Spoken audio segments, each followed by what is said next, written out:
Members, I have just a few minutes of comments, about 5 minutes. I've been unusually quiet for the last 3 months since the House of Representatives sent the articles of impeachment against Attorney General to us on very short notice in the final hours of the regular legislative session.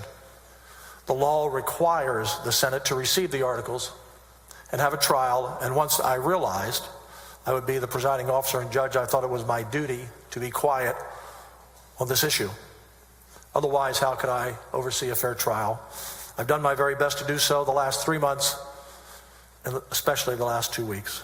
Now that the trial is over, I want to take a few minutes before we close to put a few remarks in the court record for future legislatures to read in the event of another impeachment one day on both what the House and Senate did. Senators, first I want to once again thank you for doing your work. You all were thorough. You were thoughtful. You were professional.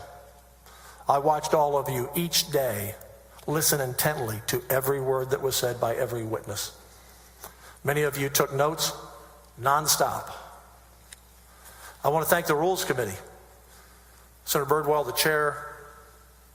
I want to thank the Rules Committee for their tireless work. Senator Huffman, Senator West, Senator Hinojosa, Senator Creighton, Senator King, Senator Flores. You worked many hours for the last 3 months. You wrote 31 rules that were approved by the Senate 25-3. And those senators, when you brought them to them, they made adjustments and suggestions to those rules, as you know. It was a collaborative effort from all members. All of us studied past impeachments from all across the country to learn from the mistakes of past impeachments so we wouldn't make the same errors. Now, the 31 rules weren't perfect, but you can be proud of the rules you passed. They were our guide for these last 90 days or so and through this process. I want to mention one rule that really stands out to me for future legislatures, I believe, to follow. And that was putting a reasonable time clock on both parties to present their case. Otherwise, this trial could have lasted, as some others have, for months, or at least 4 or 5 weeks. Both sides were in agreement immediately on the time clock and how it should be allocated, and I appreciate both parties for your cooperation, not only on that, and much of that was actually part of your suggestion as well, but on every rule. I said to both parties when we met here a week before the trial to do a walkthrough that we wanted to have a fair trial and protect the integrity of the body, the integrity of this great chamber, and each of you fulfilled that. I was proud of both of you, how you conducted yourselves on the court. I feel it's important to set the full record straight on this trial because I want people in the future to have a full picture of what happened and how did we get here. I've spent most of the last 90 days, as many of you have, preparing for this trial. I've issued over 240 subpoenas. I've studied numerous motions, written multiple orders, read hundreds of pages of history, rules, documents, and worked on every detail of this trial with you and with our incredible Secretary of the Senate, the Clerk of the Court, who turned this chamber into a courtroom, and her great staff. I have had a total view of this process from the very first day the House sent over the articles of impeachment to us in May. With all due respect to the House, we didn't need to be told in the final arguments how important this vote was. I believe the quote was, "This will, if you're like me, be the hardest and most difficult and the heaviest vote that you will ever cast in your time in the legislature. This vote will be the vote you're remembered for most." Our members already knew that and have known that for the last 3 months. If only the House members who voted for impeachment would have followed that instruction in the House, we may not have been here. In the House, the vote to send the articles of impeachment against the Attorney General to the Senate happened in only a few days, with virtually no time for 150 members to even study the articles. The Speaker and his team rammed through the first impeachment of a statewide official in Texas in over 100 years, while paying no attention to the precedent that the House set in every other impeachment before.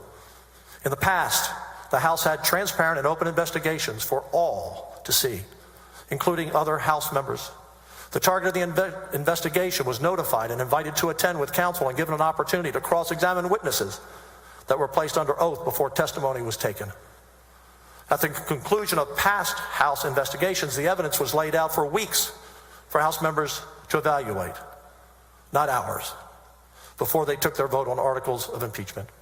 Representative John Smithee, a longtime House member who has argued cases before the Texas Supreme Court, spoke on the House floor during impeachment vote in May. He was one of only 23 who voted against impeachment. Representative Smithee said the House could not legitimately impeach General Paxton on the record because there was no record to send to the Senate. He said the House was not following the rule of law. He said the House approach, and I quote, Representative Smithee, hang them now and judge them later. Confirming this, Representative Murr, the chair of the House Investigating Committee, said on the House floor, the House is not the body that does the fact-finding. The fact-finding occurs in the Senate, and the oath for any witnesses would occur there. Well, that's just not true. As Representative Smithee said, that's exactly what they did in 1917. He said the last House impeachment of a statewide official in 1917 was Governor Ferguson. John Smithee said it was conducted like a full trial before the House sent it to the Senate. Witnesses were put under oath and cross-examined by the defendant. He said this time no House witnesses were put under oath, and the defendant was denied the right to cross-examine. Representative Smithee told his fellow members the House process was indefensible. Representative Smithee said the House did not follow the rules of evidence, and their case was based on triple hearsay that would never be allowed in court. I think Representative Smithee's speech was one of the most honest and courageous speeches I've ever heard of in the House. And if you want to watch it online, go to YouTube. Look up John Smithee, that's S-M-I-T-H-E-E, his floor speech on the Paxton impeachment.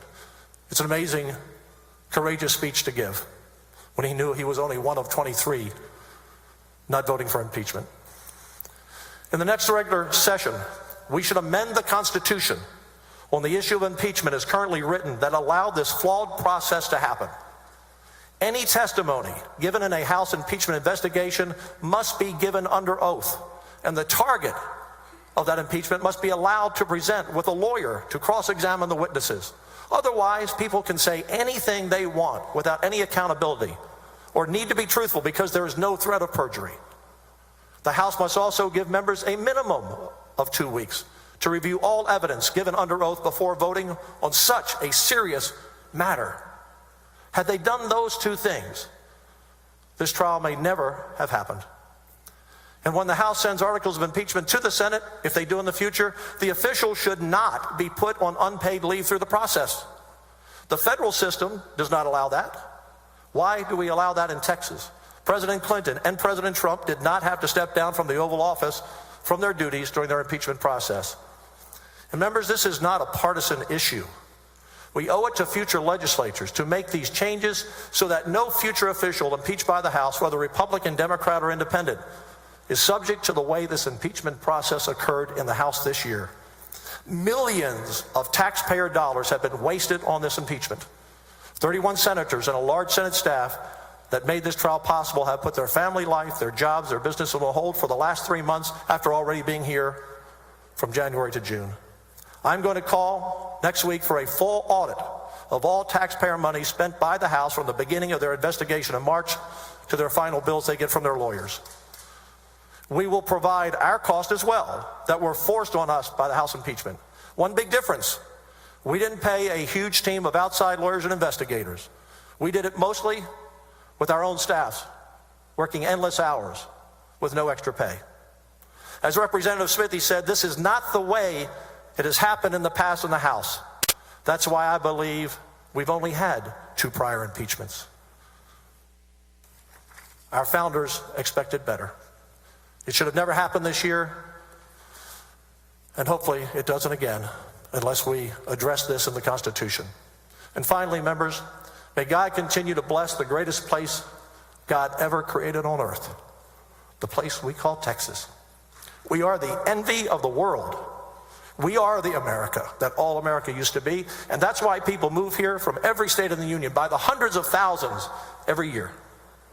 Members, each of you took an oath on the Sam Houston Bible on the first day of this trial.